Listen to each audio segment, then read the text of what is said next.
So, welcome to the second week of Communicating Across Differences. We are so glad you're here with us. My name is Amanda Sandhop, and I'm your host for this series. Before we get started, I have an important announcement to share.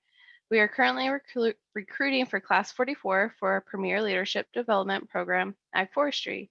As a member of the current Class 42, most class ever, I can tell you that it has helped me tremendously and hope you will consider applying for this opportunity. New this year, we are holding Q&A sessions for applicants.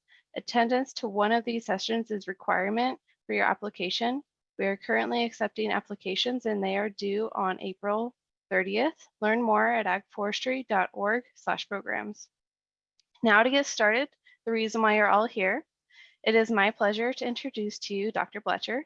Dr. Bletcher is an assistant professor of community development at WSU Vancouver in the Department of Human Development and Crop Soil Science. She is passionate about equipping students, faculty, and working professionals with leadership power skills to better interact with and communicate across differences and cultures. Before I hand it over to Caitlin, let's review question etiquette for the session. Please use the Q&A function located along the bottom or the right-hand side of your screen to submit questions. You can ask questions at any time throughout the presentation. We'll be monitoring your submissions and we'll be answering questions. Well, Caitlin will be answering questions. I will not be. We will handle clarifying questions throughout the presentation. Other questions can be held to the end for the Q&A portion. And with that, I will hand it over to Caitlin, and thank you again for joining us. Thank you so much, Amanda. I appreciate it. You can feel free to answer questions if you feel inclined. Absolutely. I'm always looking for diverse perspectives. Welcome, everyone. I'm really excited to be here with all of you. And oops, so sorry. Let's try sharing that again. There we go, the joys of technology. Welcome back, everyone. I'm really glad to be here with all of you, joining you on, for me at least, a Wednesday morning once again. For those of you that are coming back and joining us again, thank you so much. I hope that you had an opportunity to sit on and think a little bit more about some of the things that we had discussed from last week, and were able to connect with somebody outside of this program and the folks on this call to be able to dive a little bit deeper into what we were talking about last week. So last week, as we were kind of introducing and thinking about how conflict and emotions show up for us now, and how a lot of that is defined from how we grew up, what we saw in terms of our parents and our primary caregivers, what we saw in our communities growing up, what was allowed or wasn't allowed when we were in conflict. All of that has shaped a lot of how we perceive and navigate the world of conflict today. So if you didn't get a chance to join us last time, no worries, we missed you.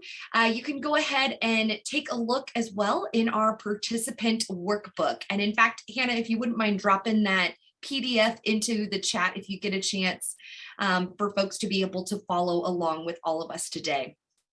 We're going to be using that participant workbook for those of you that are new to this webinar series, as we do some of our individual reflections, as well as kind of consider some of the additional resources. So awesome. Thanks, Hannah. So for those of you that are interested in learning more, or something really excites you and you want to dig into it a little bit deeper, please feel free to use the additional resources in the participant workbook. So as we're kind of getting started here for today, I'd like for us all just to do a quick check-in. So last week we utilized some of our reactions on Zoom, which worked all right. We're going to try something a little bit different. If you head to the chat, I would love to just have a quick check-in of where you're at today, regardless of where you're at, regardless of what happened earlier. Let's go ahead let's go ahead and get a chance just to check in and see where everybody is. So where are you on this sheep scale? How do you feel today on a scale of 1 to 9 sheep? Excellent. All right. Tammy, I appreciate the 3. Lots of 3s, lots of 1s. All right. Some 7s. Excellent. Some 4s. Great, great. I definitely feel like the last 2 years has been the essence of sheep number 4. Great. Excellent. I appreciate that. This is just kind of a quick check-in to bring us all to the present moment, to here and now as we engage in this conversation together. Similar to my comments last week, I want to acknowledge that we all have different things happening around us right now as we're here on this webinar series. So please do what you need to do to take care of yourself and the people around you as we continue on in this conversation. So as we get started for today, we're going to be talking today about our tendencies in how we communicate when we are in conflict.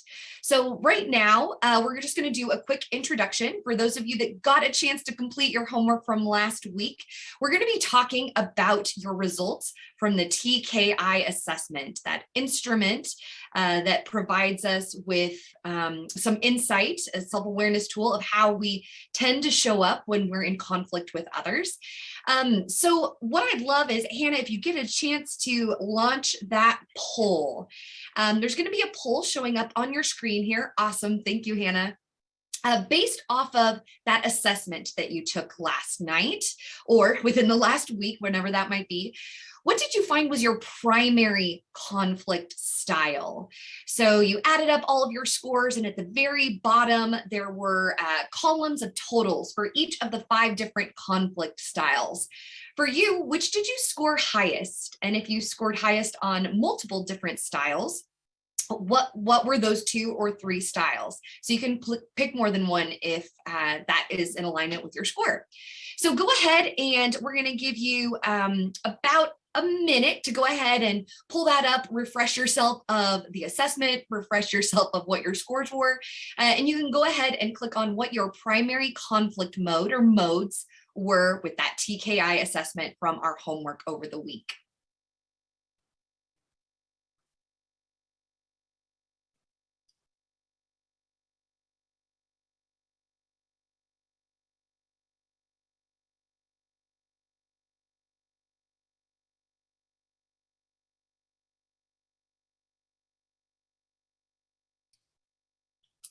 All right, we'll give about 30 more seconds.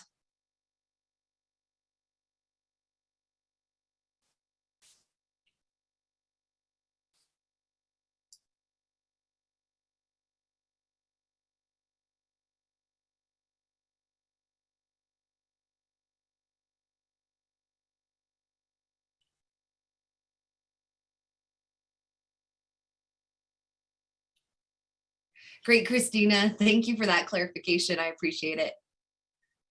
All right, let's go ahead and Hannah, if you wouldn't mind closing that poll and showing excellent. All right, we've got a high collaboration and a high avoiding group on here. All right, excellent. We're fairly split across the board. Low levels of accommodating, but pretty closely matched. Excellent. Thank you so much for sharing those results, Hannah. I think it's important to note kind of where you fall, but also how that might be different from others that are on this call. So I'll give a little bit of insight into some of these different conflict styles as we have our conversation today. And again, if you didn't get a chance to take that assessment over the week, no problem. I would still recommend jotting down some notes from our conversation today that can provide you a little bit of insight and context for when you do complete the assessment later on. All right, so today's conversation, we're going to be spending some time talking further about navigating conflict. So last week was a lot of self-reflection about where this conflict approach and our natural disposition to conflict, where that came from growing up. Today's conversation is going to be thinking about our motivation behind engaging in conflict and some of our tendencies in terms of how we navigate through conflict. So thinking about this, as we start off this conversation, think through, when do you tend to argue in conflict? Do you tend to defend or advocate for your values? Or do you tend to kind of go into that conflict with the determination to win? And if that is winning, what does winning or success kind of look like for you when you're engaging in conflict? Maybe for some of you, that looks like avoiding conflict altogether. Do you think that a conflict can ever be won?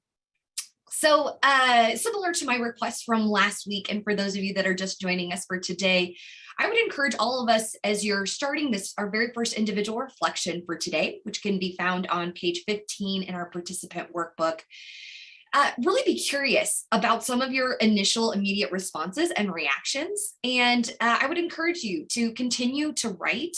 I'm going to give you about 5 minutes for these first initial prompts. Continue to write for those 5 minutes. Continue to reflect and think. As you make an initial response or start typing it down or writing it down handwritten, ask yourself why, or where is that coming from, that immediate response? And if you find yourself stuck or come to kind of an immediate, just brief answer response, again, ask yourself why and continue to write. So I'm going to give you about 5 minutes. I will put on some nice reflection type music for all of us as we continue to write for these 5 minutes. If that's distracting, feel free to mute. We're going to head back together in about 5 minutes.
Excellent. You can go ahead and head on back and finish up that sentence or two that you're on. I really appreciate starting off our conversation today with really reflecting on some of these key pieces behind our motivation and our energy behind and what looks like successful conflict. As we talked about last week, how we navigate through conflict is one of the primary determinants for being in satisfying and mutually beneficial relationships, is being able to navigate conflict successfully. And part of that is based off of how we have seen conflict and what we look like winning conflict or successful conflict growing up. So continue to think on these pieces as we move forward here of diving deeper into some of these questions and what our tendencies are in terms of conflict and argument. All right, so last webinar, we talked about how people communicate and sort through tensions and disagreements, even when emotions are high, in very distinct and very different ways. And a lot of that is kind of sent through the lens of how we grew up and how we saw those things in the communities that we lived with. And a lot of how we perceive and navigate through conflict has significant influences on the quality and the duration and levels of satisfaction in our relationships. So I had introduced this instrument and we had talked about it briefly. As I had mentioned, go ahead and take on that assessment. So I appreciate everybody who got a chance to do that over the week. This is the Thomas Kilmann instrument, and some of you might have seen this before. So for those of you this is a repeat, I apologize. This particular survey instrument and level of assessment has been used for decades. It's been used across a wide range of different disciplines to really understand how different conflict styles impacts interpersonal, so between two people, but also group dynamics as well. So what you'll ultimately see here are that there are 5 different conflict styles or modes or ways of approaching conflict. And these 5 modes are described along those 2 different dimensions that are there. So levels of assertiveness on that left-hand side and levels of cooperativeness on the bottom there. So when I say assertiveness, I'm talking about the extent in which I try to satisfy my own concerns in that conflict, how assertive and proactive I am in that conflict situation.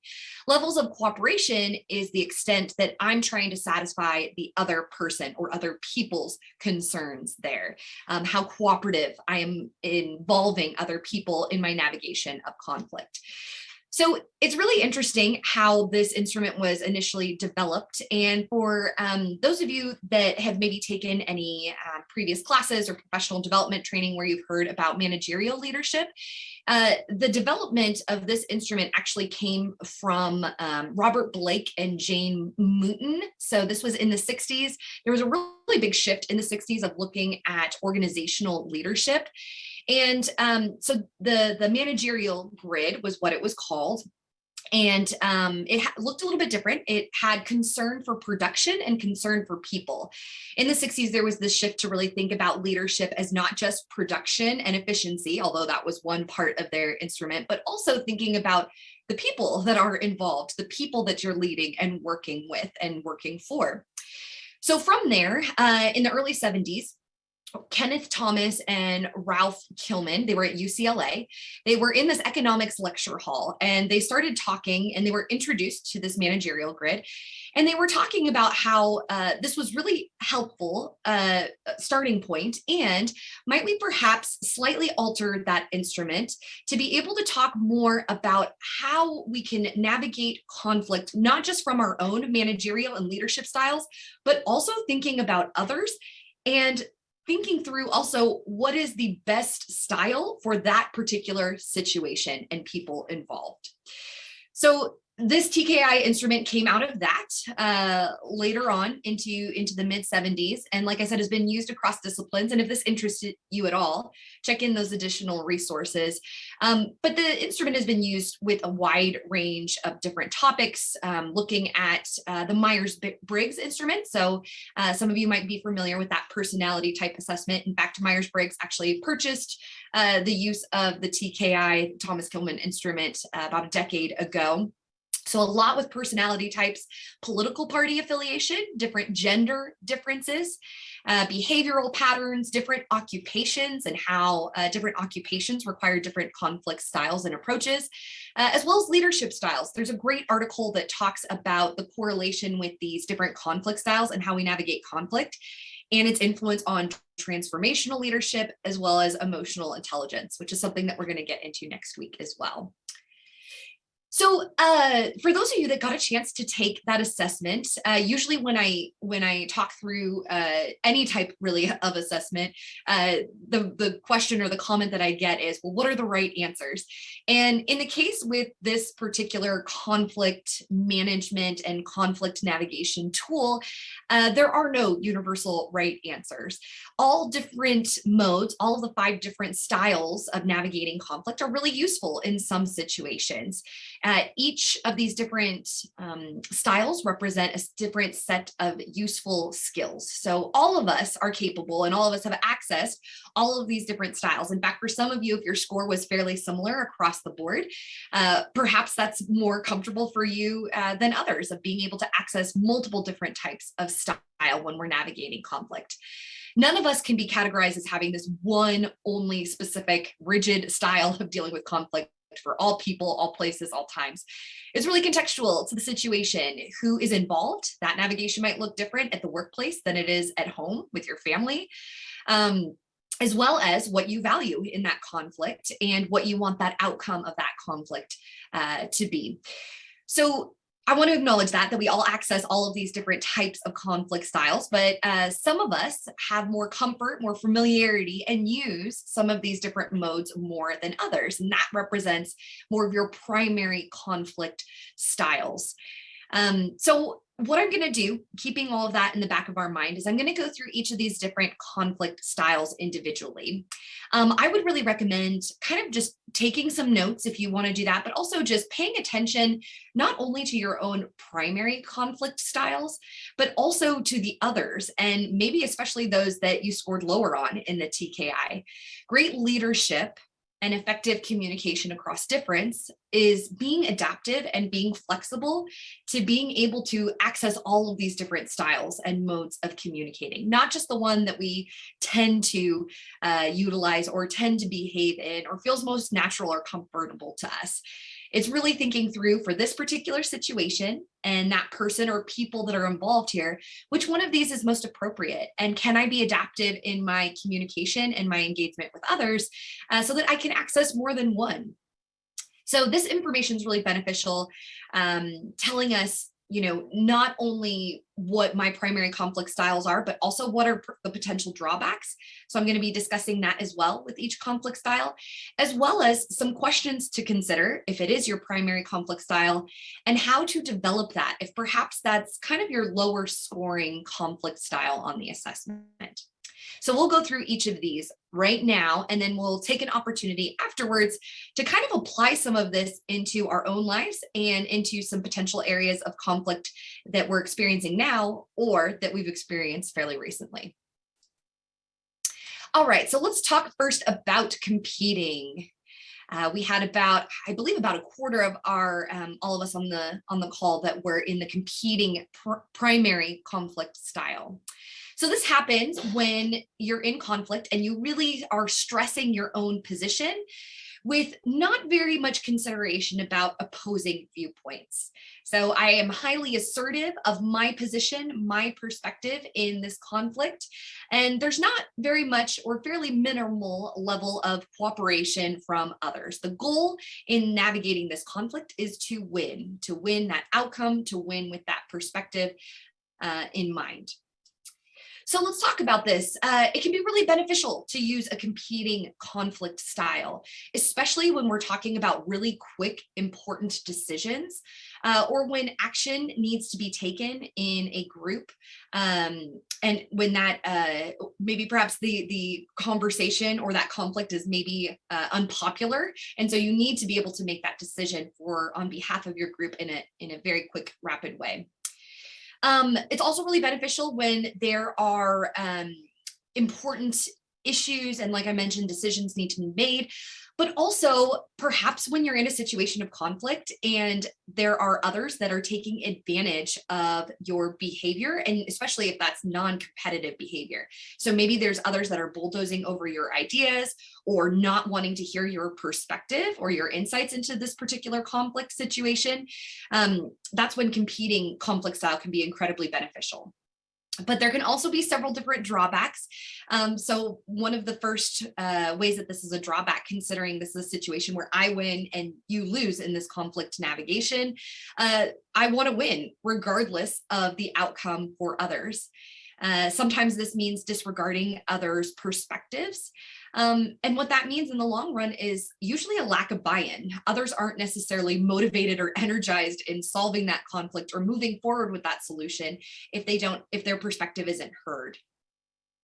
When we overuse competing conflict styles, so for those of you that this is your primary conflict style or it was high on the assessment, overusing the competing style can lead to a lot of non-constructive behavior. So things like talking behind another person's back or backstabbing in group dynamics.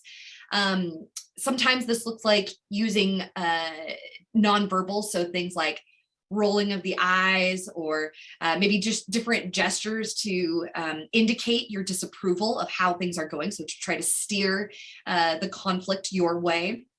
It could also look like creating distractions or very intentional interrupting of others to ensure that your way is the way that is navigated for this conflict. But underusing, so for those of you that had competing as kind of a lower score for you, or maybe your lowest score, not using a competing conflict style, underusing this in conflict navigation really leads to a lower level of influence because your opinion, your perspective isn't being applied to that particular situation. It also, because we're not making those decisions, and especially ones that are important and need to be made right away, sometimes that could lead to indecisiveness or to slow action. So for those of you that do have that in terms of your underuse or lower levels of your conflict styles, a way to really develop this style means developing your ability to constructively and respectfully debate. Sometimes this means like asserting your opinion in times when it might be a little bit more challenging or you might feel reserved. And also to stand your ground, communicate what your feelings are about a situation when in conflict. Again, this might not be your natural come from, but a great way to be able to develop this style.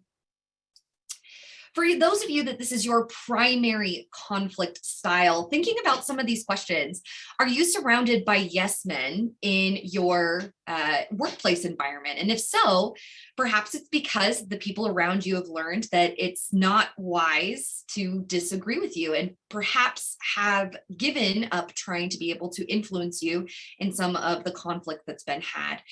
This closes you off a lot of times from really valuable information and differing perspectives that might be helpful for you as you continue to lead with others. Maybe perhaps your subordinates or some of the employees that work with you or for you are really afraid to admit ignorance or uncertainties. And that happens in overly competitive environments where there's this kind of fight for trust and respect. Which means that acting more certain and more confident than someone feels, it sometimes is the tendency, which can cause a lot of breakdown in communication and a lot of issues in group functioning and group dynamics.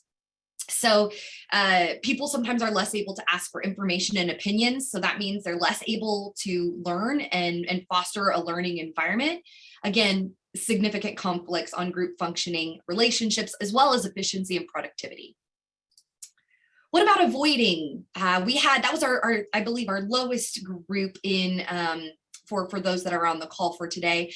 This really happens when you are not interested in satisfying the concerns of yourself in that conflict situation or of others. So we're talking about low levels of assertiveness, low levels of cooperation. The goal here in this conflict navigation style is to delay that conflict as much as possible. But this can be really beneficial, especially in situations where what you're talking about or what you're in conflict about is not important.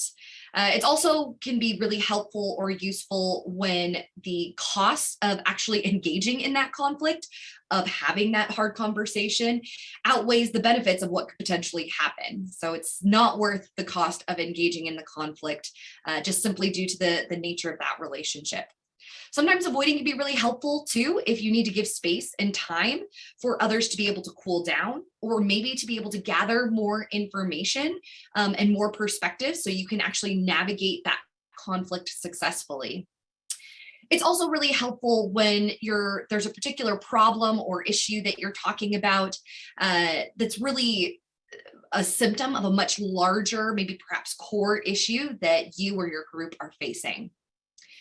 As we're talking about some of these, benefits, it's clear to kind of think through also some of the drawbacks. So if I'm avoiding conflict, obviously, then and making a decision, sometimes I'm shifting that responsibility and accountability. I don't have any input or very minimal input in that decision making.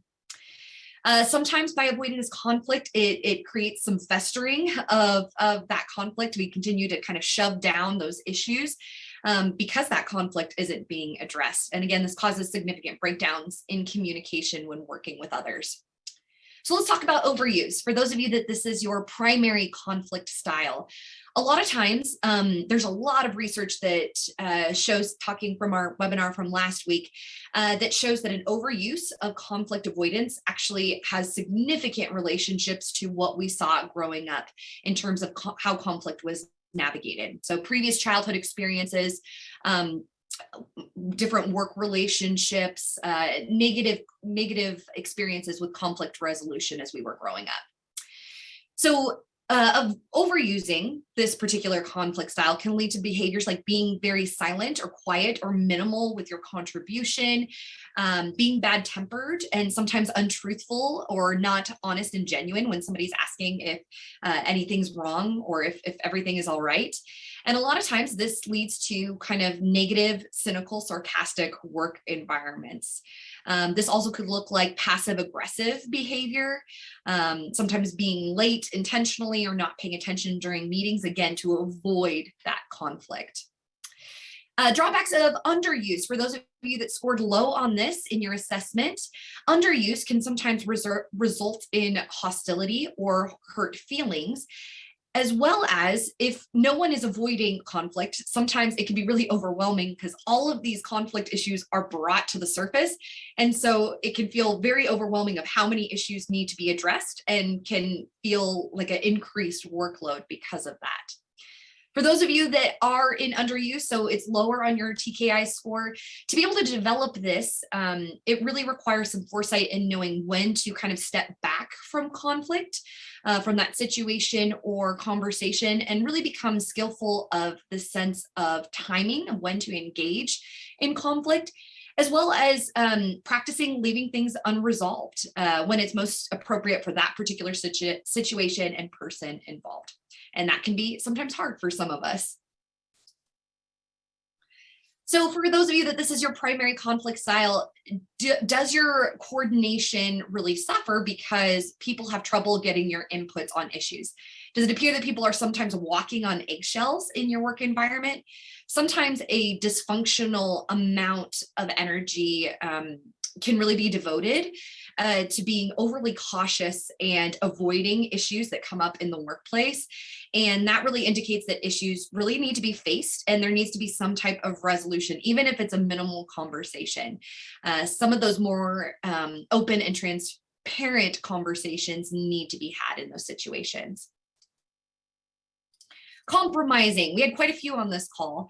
This happens when we're trying to find a middle ground. So I'm given just a little bit, foregoing some of my concerns and being able to kind of meet others in the middle.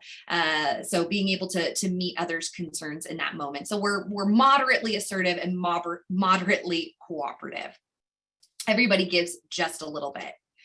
Could be really beneficial when we are talking about things that are fairly important to both sides, but not necessarily worth the battle to try to find a win for everybody. It's also really helpful when we're talking about temporary solutions, so we can compromise and everybody give a little bit, because this is only going to be the case for the next week or for this particular project, and then we can readdress it in the future. It's also helpful if there's time restraints. So we might not have the time needed to invest from everybody's contributions and perspectives. Maybe we can all give a little bit considering the timeline. It can also have a couple of drawbacks. So just the fact that I have to give up a little bit. I have to compromise. It's maybe not my number one choice. It's not maybe my primary way of navigating this situation or of this particular outcome. But I'm willing to do that to support peace, but I do have to give up a little bit. And sometimes that giving up, especially if this happens with overuse, can lead to a fairly cynical or resentful environment because I'm constantly giving. My immediate perspective or choice in this situation isn't being valued. So speaking of overuse, for those of you, this is your primary conflict style. This leads sometimes to a perception if everybody's giving just a little bit all the time, that team or that particular person might not have firm values. It also overuse of this kind of with the sake of keeping everybody in harmony without conflict, without being able to really truly resolve that conflict, sometimes can lead to more conflicts because we haven't taken a look at that core issue because everybody's kind of just compromising and giving a little bit to be able to come to a resolution. Underuse sometimes leads to unnecessary confrontations. Sometimes this looks like power struggles or ineffective negotiation because there isn't much compromise that's happening.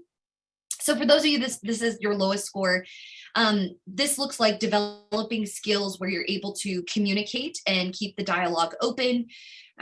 You're able to find an answer that's fair for both parties, and also the ability to give just a little bit, which can be especially challenging for those of us that are on the high level of assertiveness in the TKI. Couple of questions to consider for those of you that this is your primary. Do you concentrate so heavily on the practicalities and tactics of compromise that you sometimes lose sight of that bigger, larger core issue? Thinking about, the principles that you hold, or maybe that your team or organization holds, the values, long-term objectives. Does an emphasis on bargaining and trading? So this idea of, you need to give a little here on this issue because I gave a little bit last time.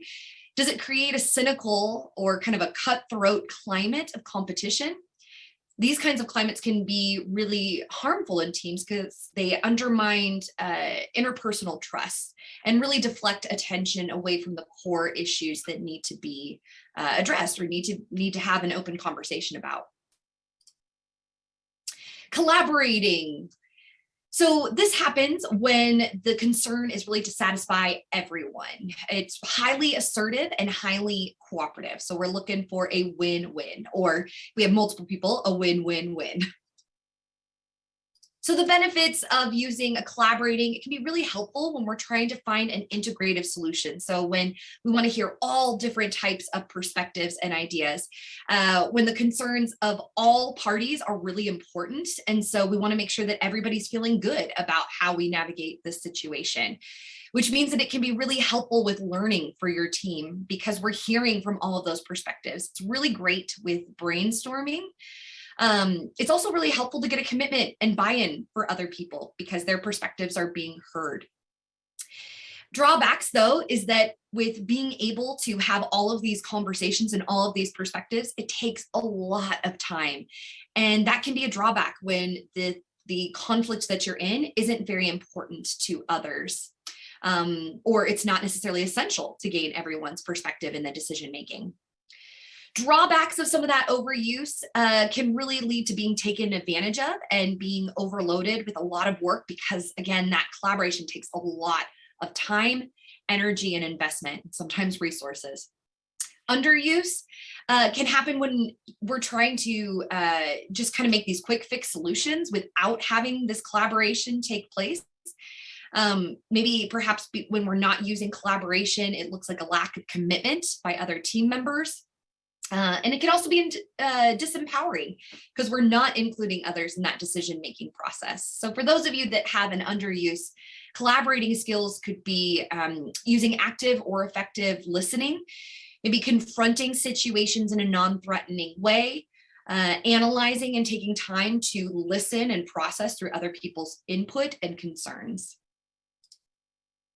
So thinking about these questions, do you spend time discussing issues in depth that perhaps don't necessarily need it or deserve it?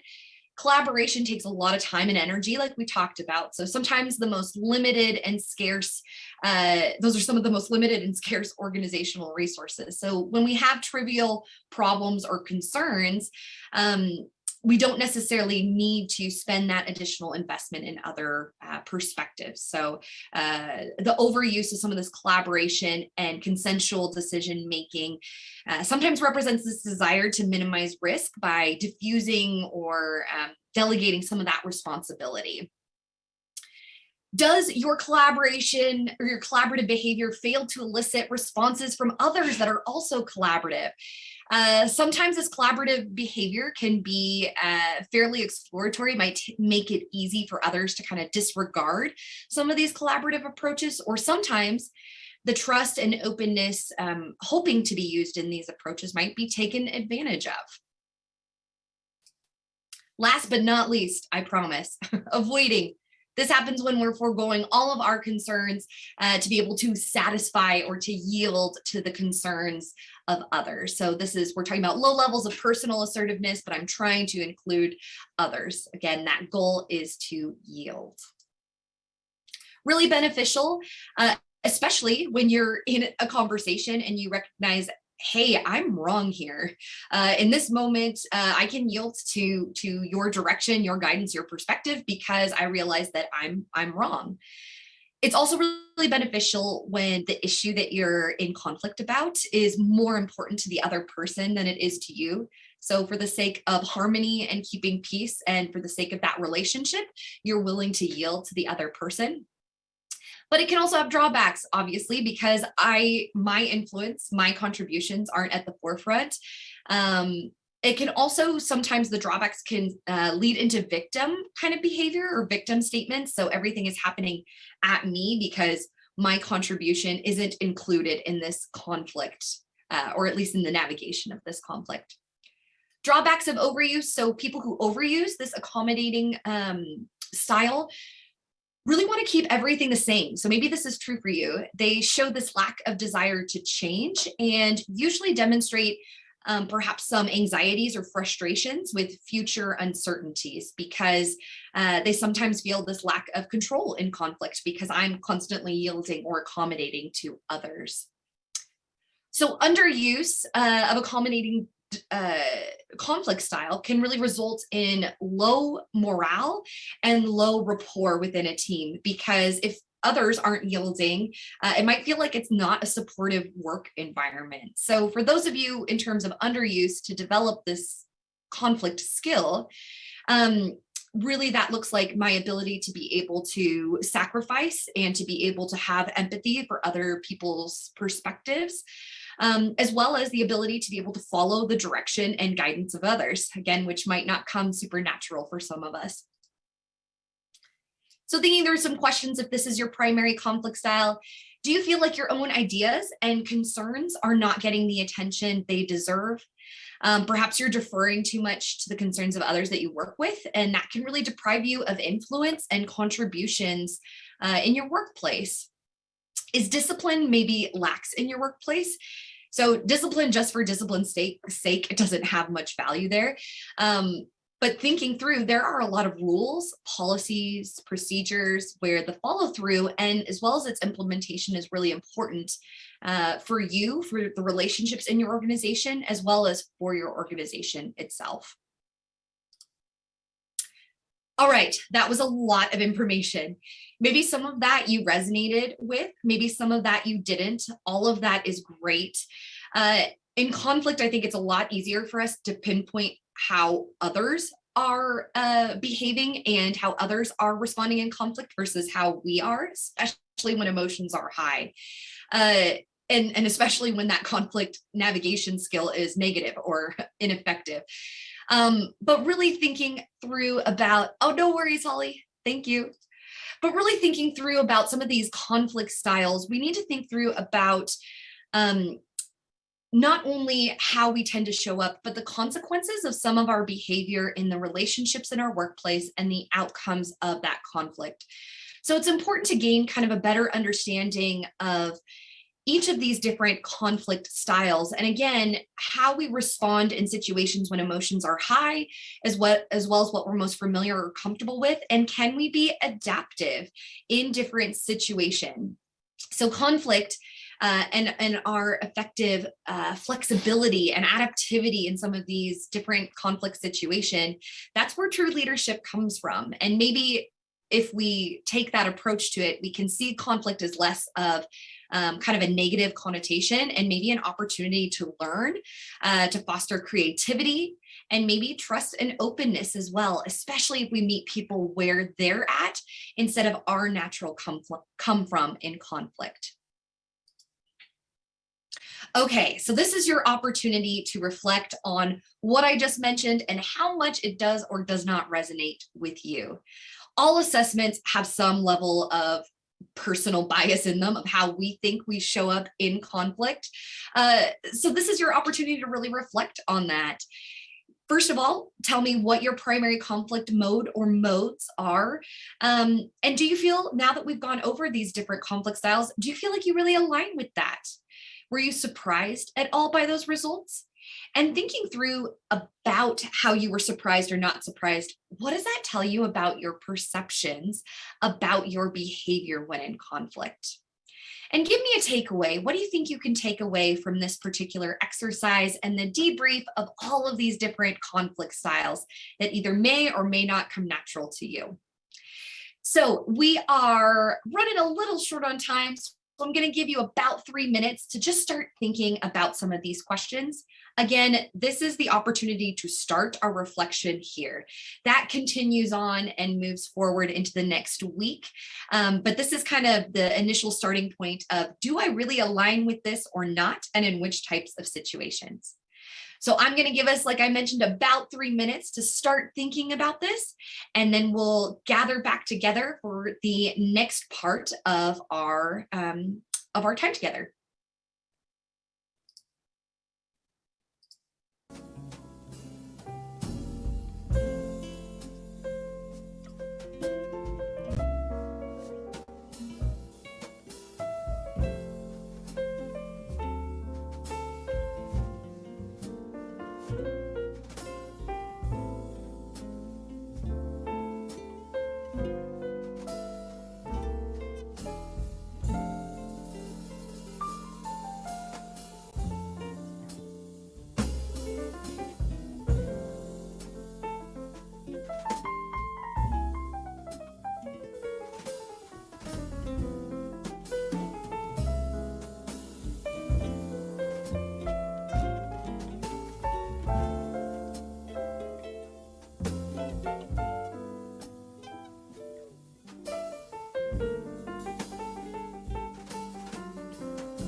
All right, head on back.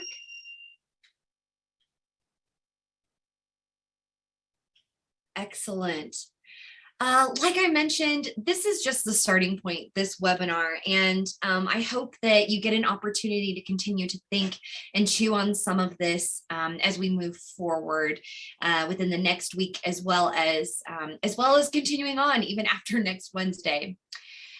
we're going to head into a conversation that I'm going to ask that you continue forward into your homework for this next week. But I want you to bring to mind a specific real life example of a conflict that you are having, or if that's too much for right here, right now, that's fine. A conflict that you recently had with a colleague at work. I want you to think through what conflict styles were you using or are you currently using in this situation? What style do you think that your coworker, colleague was or is currently using? And did either conflict styles work in this situation? Or do you feel like they are currently working now? Do you wish that they would have used a different style? Or do you wish that you would have used a different style when approaching that person with that particular situation, and why? So, like I mentioned, this is our opportunity to kind of think through how we show up in conflict, as well as how perhaps might we be adaptive in our style and approach within conflict to best suit that situation, its outcome, and the person involved. So on page 17 of your participant workbook, all of these questions are outlined there as well. I want you to take a couple moments to bring to mind this specific conflict, thinking through about this conflict style that you were using. Maybe it was your primary conflict style, maybe it was another, as well as perhaps might it look differently, or might that situation might be more constructive or function better if a different conflict style was used. So think through this, and then next we're actually going to be able to hear from one of our participants on the call about their real life conflict case study and what style they were using, and perhaps as well as the other person involved, and do they believe it should have worked out differently with their approach. So we'll be hearing from them in about 3 minutes. So take some time, page 17, bring to mind your current case study of conflict.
All right, come on back, and hopefully you got a chance to reflect on a current or recent conflict. Excellent. We have the opportunity to hear from Andrea Mann. Andrea, I'd love to hear from you if you think about or have thought about maybe perhaps a recent conflict that you're facing or have faced at work. What styles were used? Maybe it's your primary style, and do you feel like it worked in this situation? Yes, I actually have retired in the last 5 years, so I tried to do this exercise with the mind of a retiree first, and Excellent. then as someone who was still working again for the federal government. And so for my retirement score, I guess, or style was, I'm more compromising now than I was then. And I have always been a collaborator. So that's been something that went from work life also into my personal life as, just a civilian. For work life, I was more competitive. That kind of fit in there also, but I also had some avoiding and accommodating because I was working with landowners. And so you needed to find ways to, I guess, put down the specifications and really listen to the people in order to get some conservation on the ground. Excellent. Absolutely, Andrea. I really appreciate you sharing your perspectives and insights here, especially you did what the purpose of this exercise was in terms of effective leadership and conflict resolution, which is to be flexible in your approach, depending on who is involved and the needs of that particular situation. I also really appreciate that you mentioned how thinking through how this conflict style and your primary mode of conflict navigation maybe has shifted in different parts of your life and in different time periods.